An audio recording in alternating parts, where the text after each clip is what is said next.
station. I'm Professor Don Bush. I've been teaching accounting for about 30 years, been a CPA for about that long, and I've got great ways to explain accounting. Today we're studying cash flow statements, and we're studying the middle section of the cash flow statement, investing activities. So what goes in investing activities? Well, buying and selling fixed assets, things like equipment, building, land, trucks, computers, furniture, so all kinds of property, plant, and equipment. So buying and selling property, plant, and equipment. Now, investing activities, that to me it sounds like, oh, we're investing in Home Depot or Microsoft stock.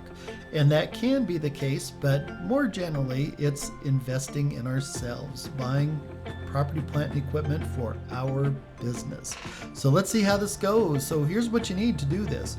You need two balance sheets. You need a prior year balance sheet and a current year balance sheet, and you need the long-term asset section of the balance sheet.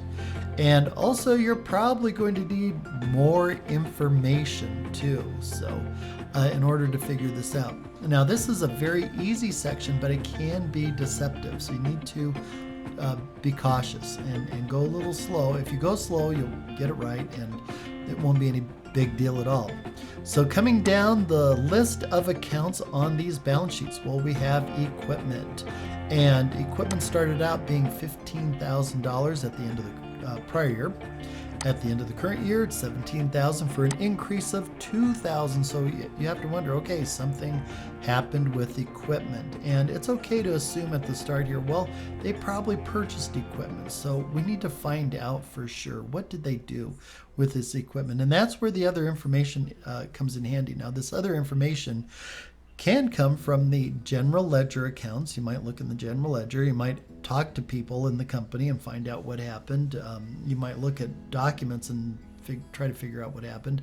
So you need to be a bit of a detective in order to sort this all out. So let's check out this equipment. Let's go over to the other information. And perhaps we talked to Fred, or maybe we looked in the general ledger and looked up the journal entry and saw what happened. Well, it looks like equipment was purchased for $2,000 cash. Now that explains the $2,000.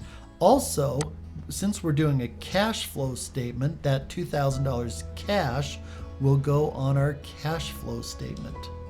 Let's see what else is going on here with these balance sheets. Well, accumulated depreciation. 99 times out of 100, don't touch this accumulated depreciation. Just skip it. Don't even look at it.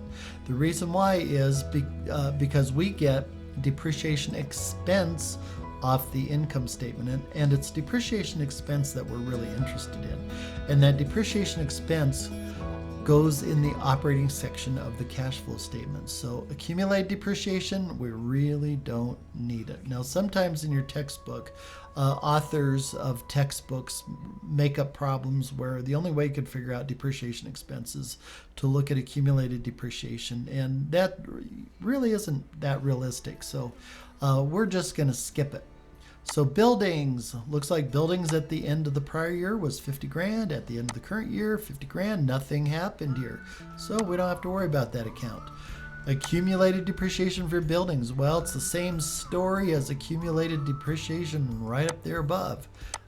We don't need to deal with it. We don't need to look at it. Even though it increased by 2 grand, we get depreciation expense off the income statement. So 99 times out of 100, you don't need to look at this.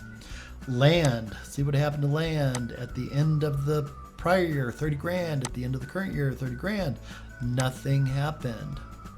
Patent, $10,000 at the end of the prior year, $9,500 at the end of the current year. So something happened with the patent. And we're not real sure what happened. It's probably amortization of the patent, probably. Although maybe they sold a patent or something. Who knows what they did? So we need to look this up. We need to find out exactly what happened. So let's go to the other information, and it says patent was amortized for $500. Now, patent amortization goes on the income statement, and we pick it up there. And any kind of amortization or depreciation goes in the operating section of the cash flow statement. So we really don't need to deal with it here today with the lesson that we're doing, investing activities. And coming down to the last category, investment in subsidiary. Investment in subsidiary was $20,000. Now it's $21,000 for an increase of $1,000. So we have to find out what happened here. Did they purchase a bigger share of the subsidiary? What happened? So that is when we have to go find out other information. Maybe look in the general ledger or the general journal, talk to people, find out what happened. So here's the other information regarding the subsidiary. Subsidiary accounted for on the equity basis. Well, I hope that you recall a little bit about the equity method of accounting for investments. And here's a little refresher. With the equity method of accounting for investments, when a subsidiary earns net income, the parent's share of that net income is included in the investment in subsidiary account. And when a subsidiary pays out dividends, those dividends are deducted from the investment in subsidiary account. So let's read on. So Fred's share of subsidiary net income was $1,500, so that would be added. Fred's share of subsidiary dividends, $500, that would be subtracted. So if we add $1,500, subtract away $500, we're essentially adding $1,000, right? Well, that explains the difference right here of $1,000. Now, we do not need to account for this increase investment in subsidiary in the investing section. This actually would go in the operating section at a net amount, just at the $1,000. And that's all we would do here to deal with that. So the only thing that we have going on today with our investing activities is really this equipment, this increase of $2,000. And we saw in the other information, equipment was purchased for $2,000. Now, anytime you purchase equipment or purchase anything, your cash goes away, right? So it'll be a minus number. So coming down to the cash flow statement, here's a little summary of the operating section, and we're interested in the middle section of investing activities. So this is what it would look like. So cash provided used by investing activities, purchase of equipment minus $2,000. And this is simply a subtotal here. Now, sometimes rather than calling it purchase of equipment, sometimes they'll call it capital expenditures. Means the exact same thing. It's more of a generic broad term. So that's how our first example of investing activities works out. And just as a quick review, a really fast review, cash provided used by operating activities, what goes in there? Well, net income or net loss. We add back non-cash expenses. We add back losses. We deduct out gains.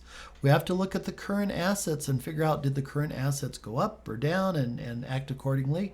And then we have to look at the current liabilities and ask ourselves, did the current liabilities go up or down, and act accordingly. And if you're wondering what in the world I'm talking about, you might go back and watch some of the prior videos on operating activities. And after we get through covering investing activities, we'll cover financing activities in more detail. Financing activities are actually the easiest part of this cash flow statement. And what goes on in financing? Well, borrowing on a long-term basis or paying down long-term debt, or any kind of transaction that involves owners, like owner investments or owner withdrawals. So there you go, folks. There's the investing section of the cash flow statement. Not too hard today. So if you like this video, if it helped you out, let me know. Hit that like button, hit the subscribe button,